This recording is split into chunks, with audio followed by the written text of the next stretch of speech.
Hey, I am so excited because today I am interviewing the I'm Awake Now What podcast owner, Krista Xiomara, and she is a very successful podcast channel. She even got Mike Dooley on her podcast channel. So if you are interested in learning how to start a podcast, or maybe just wanting to know more information about it, maybe you're also wondering just how to start a business, there are some golden nuggets in this interview. So with that, let's get started. Hey, Manifester.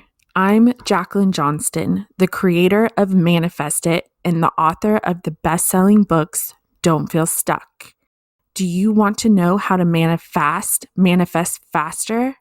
Join us because we're about to tell you just how we like to do it.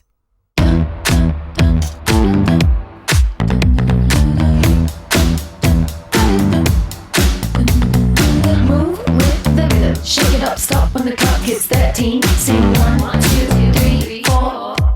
Cause no one can do it like we do it, like we do it, like we do it. Cause no one can do it like we do it, like we do it, like we do it. Cause no one can do it like we do it, like we do it, like we do it. Cause no one can do it like we do it, like we do it, like we do it.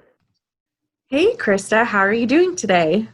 I'm so good, Jacqueline. Thank you for having me on your podcast today. I'm super excited to have this conversation with you. Yes, thank you so much. I wanted to ask you onto my podcast show because you are a successful podcaster with the I'm Awake Now What podcast.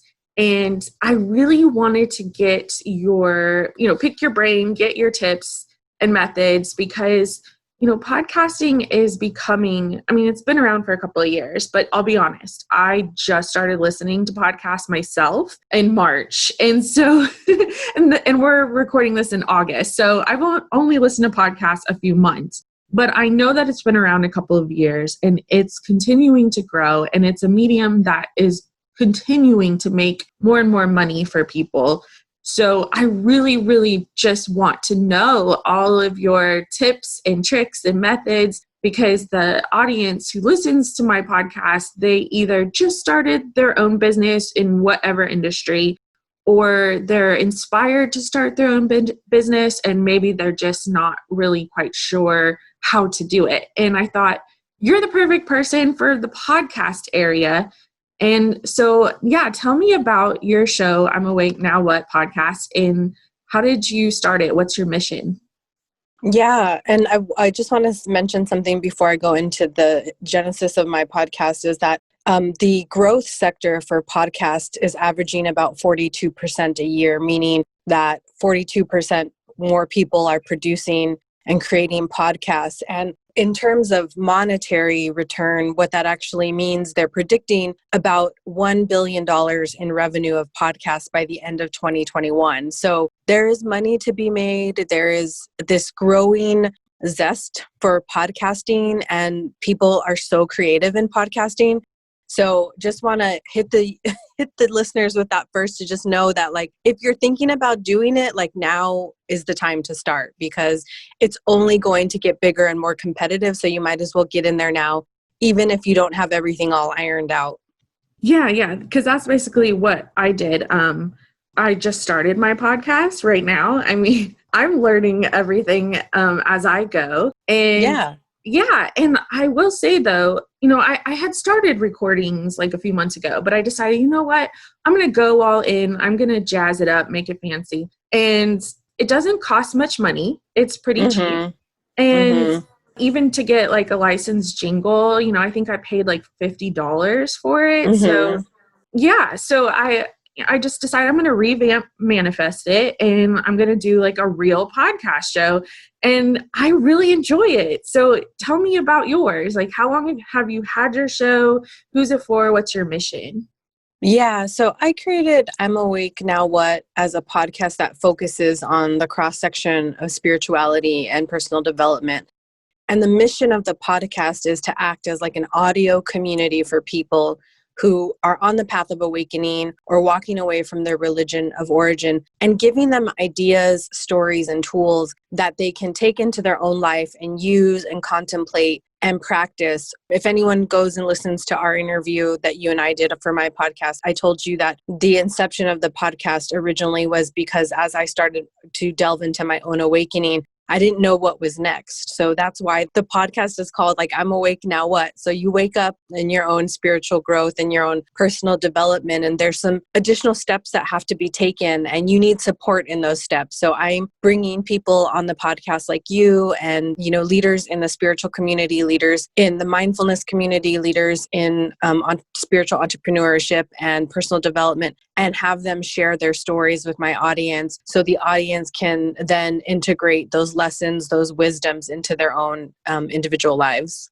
I really love that because there's a lot of taboo surrounding discussing religion. People still want to separate it. And I love that you're approaching it the way you are because the universe is a this and that situation, Yes. not so much a this or that. And that's the kind of world we still live in, is it's this or that. So I really admire your podcast show. What was the scariest belief you had about running a business and how did you overcome it? I, like you, was very nervous about the technical aspects of podcasting because if you want to do it really nicely and professionally, you do have to use like the right platforms and learn how to edit and make sure that you edit out background noise and things like that. And for me, that was the scariest thing. But I'm a very curious person. And so I approached it in the sense of like, this is a new task that I need to learn and I'm going to just dive all in. And just by happenstance, I was actually talking to my therapist about starting the podcast. And she said to me, there's this gentleman who will be a great guest for your podcast, but he also is a podcaster himself. And she says, why don't I give you his number? So she gave me his number. His name is Billy Lee Myers Jr. He's been on my podcast a few times, but he's been an audio engineer for Austin City Limits for 30 years of his life. He was retired from that, but he runs multiple podcasts. And he basically like took me under his wing.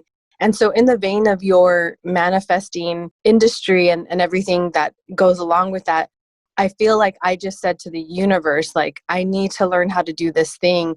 And the universe brought me this person who has so much experience and literally sat with me in front of a computer and taught me how to edit and produce and mix. And that's how I was able to make it sound good. Because one thing I'll say to your listeners, if they're thinking about starting a podcast, there's like 3 basic things that you have to have in a podcast that create your return listeners. So it has to have a consistent format.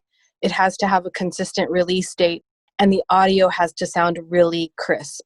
So people love to hear crisp audio because it's a multi-sensory experience that they're having when they're listening to us. And so if your audio is really crisp, that's good. And so when I learned that, when I was researching how to do a podcast, I was like, I'm committed to putting out at least audio that sounds really crisp and good. Even if my interviewing skills haven't been, strengthened or I don't really know, the other things, that was what I was like, I need to learn this technical piece because this is important and it'll serve me long term. And it has. I feel like the universe was just like, okay, I get that you're scared, but you're taking actionable steps and here's somebody to help you do it. And it was like, boom. And then it was done. Wow. And Austin City Limits, shout out to them. I'm from Austin and I definitely know the Austin City Limits and I love it. So that's actually a lot of education, even for me to listen to you talk about this, because right now I am not consistent with producing and publishing podcast episodes, mainly because I'm writing my 3rd book and I'm redesigning my website and I also work with physicists. So I will admit that is one of my beliefs that I'm kind of like, is this real? Like, if I don't be consistent, will this mean that my podcast won't be successful? It's something that I'm toggling with in terms of my own fear of a belief. And when you say crisp, can you define what a crisp audio is? Because to me, it sounds like something, like you said, with less background noise, but also when I hear the word crisp, like it makes me think of like a chip, or or popping the tab on a soda can or a fizzy water, or even beer. Can you define what a crisp audio is to you, so that way maybe the listeners can understand a little bit better what that means? Yeah, of course. And then also, just to respond to your question about being consistent, the thing you just have to decide, and any podcaster has to decide, is when they're going to release. Because I'm a very data-focused person. I have a very data-focused job. So I go and look at the data and see what the data says first before I listen to my heart, but I also listen to the data. And in podcasting, the data shows that if you have a consistent release date, it creates this habitual return on your investment for your listeners. And so it doesn't even mean that you have to release every week, Jacqueline. It means that maybe you release every 6 weeks, maybe you release every 4 weeks. The point is that you're getting buy-in from the people who are listening, who are expecting the content later, because we're all juggling a lot of things. And so it's okay that you can't release every day or every week or whatever. It just is, pick a cadence and stick with it, is what I would say. Yeah. So to answer your question about the crisp audio, is that when you are the interviewer, that you are in a place that is basically squashing any outside sound. And so, like, for me, I haven't created a studio in my house, but I always record in my closet, because in my closet, sound travels and it bounces off of objects, right? And so you need your clothing or blankets to absorb the sound so that you sound crisp on one side.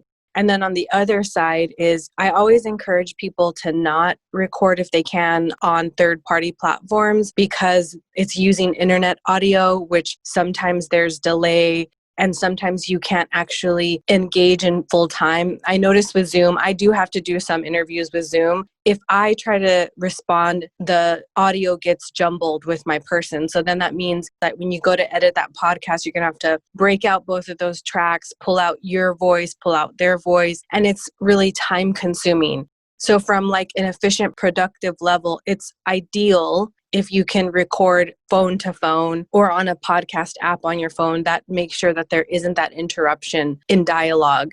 And then in person, I do a lot of in-person interviews because I'm just blessed that there's a lot of spiritual leaders that live here in Austin. I have a high-end microphone, a high-end box, that acoustic box that goes into my computer. Plus I use Reaper to record all of my podcasts. And so that gives and allows for really clean audio with no background noise. And the microphones themselves pick up the person's voice so clearly that even if you have background noise, it's not picking up them. It's so close to their voice, because people enjoy hearing podcasts that sound good. And it also gives you the feel of a professional interview like you would see on your television or even on NPR or something like that. That's what people want to hear, and they get attached to that sound. There's lots of magical ways now to clean up the background noises and things that need to be edited. So, as you know. Yeah, and I record always in my living room, because if I go in my closet, my dog will cry and cry and cry. So I I just sit on the couch with my dog and I record here. But I will say, buying the blue microphone, and no, I'm not getting paid to say this, I literally bought my own off of Amazon. Actually, as soon as I bought this microphone with the pop filter, my audio sounded so much better in general. So when I say it doesn't cost a lot of money to invest into podcasting, you only really need just a couple of pieces of equipment, and you can learn as you go and step up your equipment. This microphone, I think I paid $50 for it, which is, it's not that bad. It's not like you have to buy super expensive equipment in order to produce. No, and you can even use the Anchor app, which is a free app for you to record phone to phone if you want to. Gary Vaynerchuk, I think, is a proponent of if you want to do something, do it.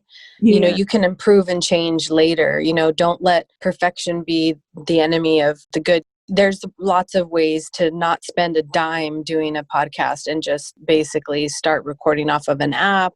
So many ways to do it. I love Gary V. He cracks me up. I love his message, and I love anyone who is like this no nonsense type of person. Like, Mel Robbins, like she doesn't sugarcoat things. I love her. I love And her too. Yeah, she's yeah, great. my audience, they have a lot of anxiety. They might be perfectionists, and, that leads to anxiety. And so for me, like I will say Apple Podcast accepted hosting this channel when I didn't even have my upgraded microphone. I was literally hitting the record button on my phone, and it didn't sound as good as it sounds with the Blue microphone, but you just have to go for it. Like you said, Gary Vee says. Like, what was a mistake that you made in your business that you can now say you've overcome, and how did you overcome it? I would say that the mistake that I made was not planning the aesthetics of it correctly and consistently marketing. Those are not my strong suits, and they never have been. And I've never had to really address it in my personal life because I work for Big Pharma and they do all the marketing and I'm just a researcher. So I didn't really understand early on how important it was to have a consistent brand and then also propagate that brand over multi-social media channels, and not really understanding the time and investment that it takes. And so it was kind of after I started the podcast early on, and I've had the podcast now for almost 4 years, and I was trying to figure out why I wasn't getting engagement and capturing the people from social media, driving them to the podcast. I could drive podcast listeners to my social media, but I couldn't do the inverse. And then that's when I realized, oh, I don't really have a consistent brand or look or feel for my podcast. I don't really know how to make my Instagram feel as consistent as the actual episodes. And so I've revamped it multiple times. And that was really hard. And I had to ask for help. I had to lean on my friends, and I had to definitely break down and pay for some branding classes and things like that. And that was something that I wish I had known earlier on, because then I was kind of making up for lost time and integrating my YouTube channel and all of that. It's just, unfortunately, I wish it wasn't this way. I wish it was more simplified in the sense that, there are people who live on each one of the social media platforms 80% of their time. And if you're really wanting to get everybody, you have to spend a certain amount of time and money and effort into engaging in those different areas. And when you do that, you do get some return on your investment, depending on how much you're putting into the, resource wise with time, money, branding, all that. But it's a lot, and it's a lot to think about if you've never done anything like it. And there's a lot of competition on social media for people's attention. And so it's how do you keep your audience's attention? And one thing I've learned too, and again, I'll go back to the data, is if you think about podcasting as one circle of a Venn diagram and social media as the other, and then that middle place where they meet, that's a really small amount of people, because the majority of people listening to podcasts are audio learners and audio and visual learners. And so everyone else lives in those other arenas where they're tactile learners or they're interactive learners. And your podcast isn't really interactive so much as to say that you're just passively listening. And so you've got to focus your marketing on that circle in between the Venn diagram where they merge, and focus your efforts on that, and trying to figure out who those people are can be challenging sometimes. I learn when I experiment and I get my hands on it. Would you say that kinesthetic learners are podcast listeners as well, or is it mainly just audio learners? Well, I think there's a segment of kinesthetic podcasts where people are learning things that they can go back into their life and actually replicate. And so I think it's just you just have to figure out who your target market is and focus your efforts on drawing those people in, because you can't try to get everybody. I think you'd go crazy. So it's more that just once you figure out if you want to do a podcast, spend some time developing a marketing plan for what you plan to do. I actually pulled myself off of every social media except for Instagram because it was so time consuming and I wasn't getting engagement on Twitter. I wasn't getting engagement on Facebook. And so I thought I'm going to make a business decision right now to draw back and focus my efforts on continuing to develop just the Instagram audience and drive them over to the podcast, which has helped me because it's freed up my own internal resources to dedicate to that. And also diversify the material that I have with each one of the interviews, because you do an interview and what's amazing about it is you can create multiple modalities of promotion of it. So you can do like, little IGTVs, you can do a YouTube video version of it with just the sound. You don't even have to do it like a video of you or the person. Yeah, I use YouTube and I just take my audio podcast and I just put it up into YouTube. That's what I'm saying. It's just an easy way for you to hit all these things if you want to without having to overcomplicate the process of marketing. That's a really helpful tip because I would say just overall in my business, I'm on my 4th year now. I will say marketing is what takes up the majority of the time. So that's really helpful, especially for people who are just now diving in or are wanting to dive into owning their own business. Yeah, that's super helpful.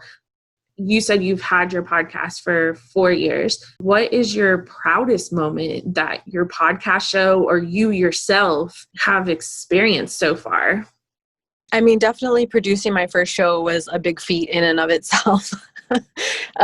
So that would be number one. But as I began to develop an audience and grow engagement and following, it was really exciting to be able to book my first really big, well-known spiritual leader and author. So the first one was Mike Dooley. And then after Mike Dooley came James McRae and Christopher Moore. And what that allowed me to do is it gave me leverage to book bigger guests. And the beautiful thing about podcasting, if you're interviewing other people, is they're going to go and cross promote. For the most part, they will. Some people don't like to, but they'll go and cross promote. So then you get additional people listening to your stuff and it costs you nothing. And so it's this really amazing way to attract new listeners and have, a following that is sustainable, which is what you want when you're starting a podcast. When I saw that was like a big highlight for me for your channel. I was like, wow, that's amazing. She got Mike Dooley. In terms of sustaining your business, who do you surround yourself with for support, both in your life and in your business, in order to motivate yourself and inspire yourself to keep going? Yeah, so I think it falls into 3 categories. Like for me, the bulk of my support comes from my own internal resources, which is built through mindfulness practices, kindness and compassionate relationship building from within, and solitude where I can listen to my own deep knowing of what I need and what my next move is and where I want to grow. Outside of that, I try to surround myself with people who are interested in the things I'm interested in, which is self-development, spirituality, nature, and raising the collective consciousness of our world. And then I would say the next thing I've noticed I've had to do over the years is I just remove all toxic entities from my life so that I can have a continuous loop of peace and space to grow myself and my ideas and my business. Because you will find that toxic energy can be really draining. And if you're trying to do something, people usually can become toxic to your own ideas. And so as a business owner and somebody who wants to be a creative or an entrepreneur, it's important that you protect yourself and that you don't let anybody burst your bubble as you're trying to create something new, because you believe in you have faith in yourself and what you want to create. That's the most important thing. And sometimes creating those really beautiful protective boundaries around people who don't necessarily resonate with you or are toxic is important so that you can continue to do what you do unimpeded and with a lot of zest and joy in your life. Do you have any online groups you're in, or are there any, because we're obviously we're still dealing with the virus, which is unfortunate. A lot of us are turning to online in order to get support. Is there an online group or an online business or anything that you follow that you recommend?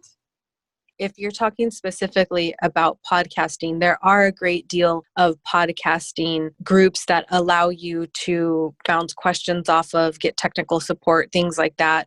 There's like Podcast Movement. All of the platforms have their own support communities. So if you're looking for just podcast specific stuff, there's tons out there. I mean, you could just literally Google podcast support and you'll find a million people that would be willing to help you with your podcast.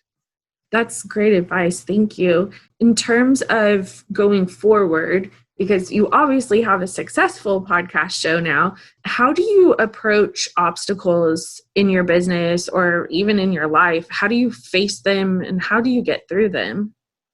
Yeah, so I am first and foremost an alchemist. And so I believe that everything in our life is never wasted and can always be used for our own growth and expansion. So when an obstacle comes my way, I address it head first. I don't run away from it. I don't shy away from it. I first start by going within myself. I try to see what opportunity is in this obstacle. What is it trying to teach me? What can I learn? What am I being triggered by in my reaction to the obstacle?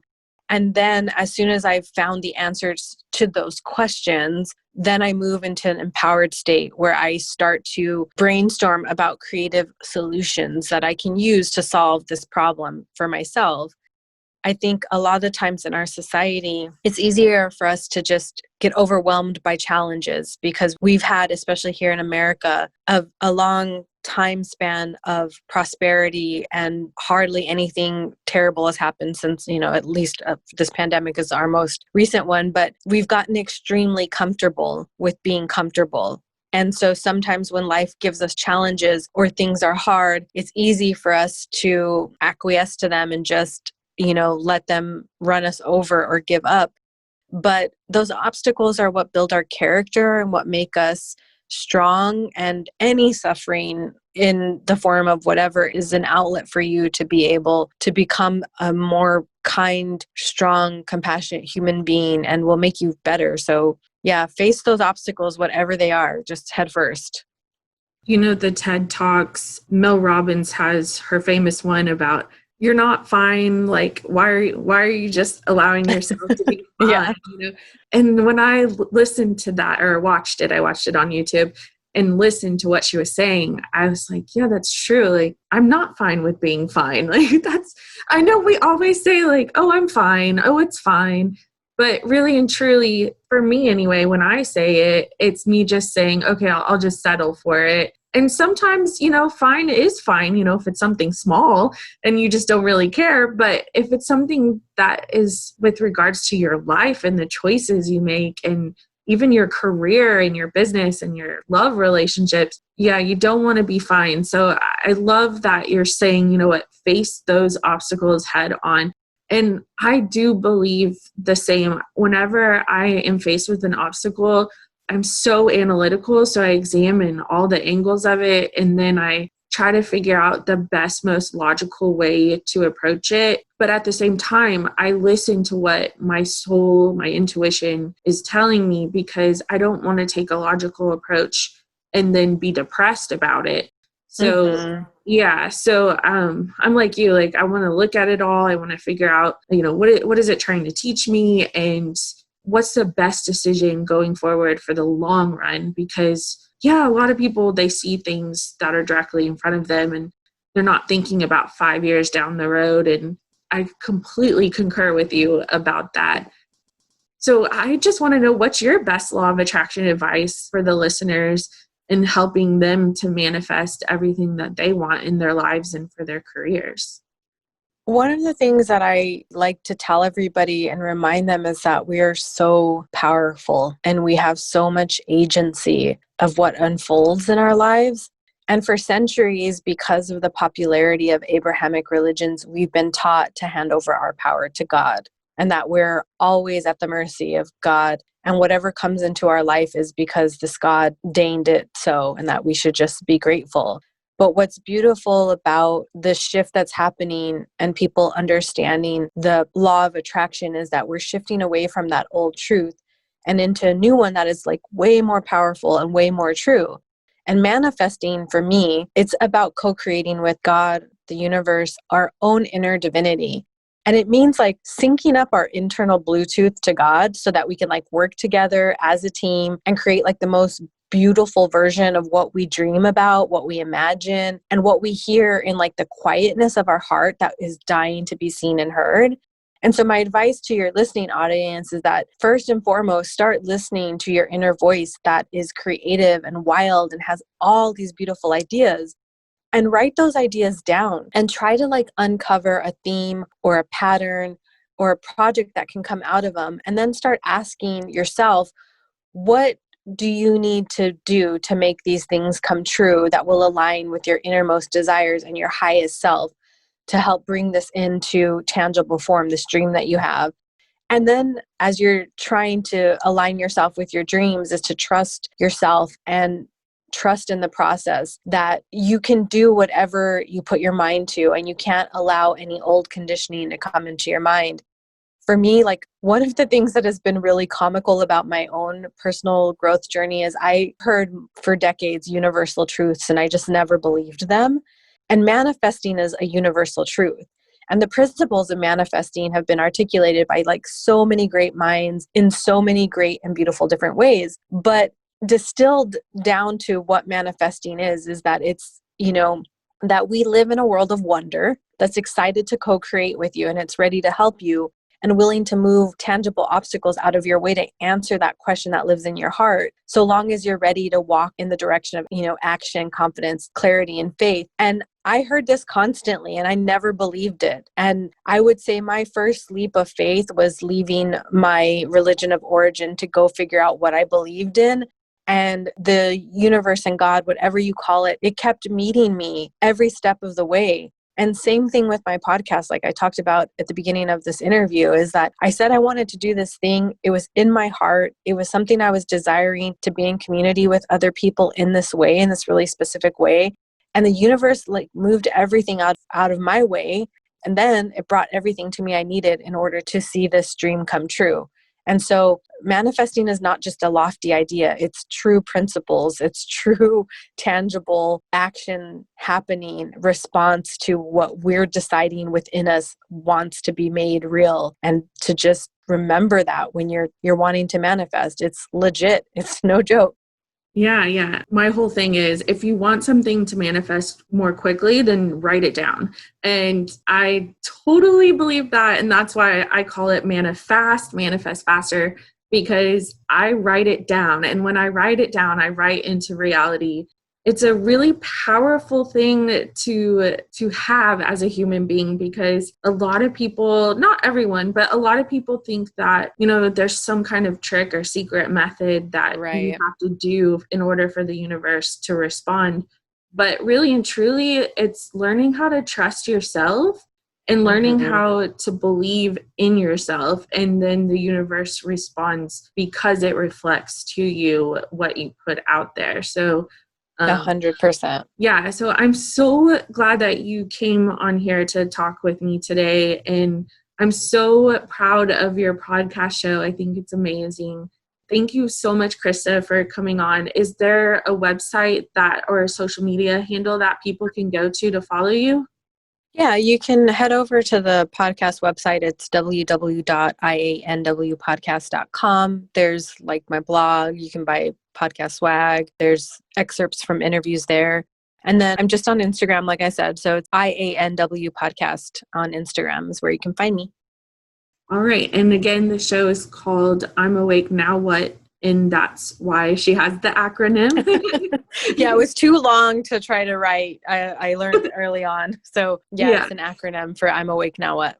Yeah, so that's basically how I found your website originally. Was I just went to google.com and I typed in I'm Awake Now What podcast, and then I saw you come up in your whole page. And thank you so much again, Krista.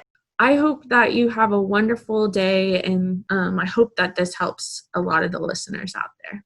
I hope so too. Thank you so much for having me. So, are you ready to manifest even faster? Go to your country's Amazon website and type in "don't feel stuck." Seriously, your soul will thank you. See you next time, manifestors.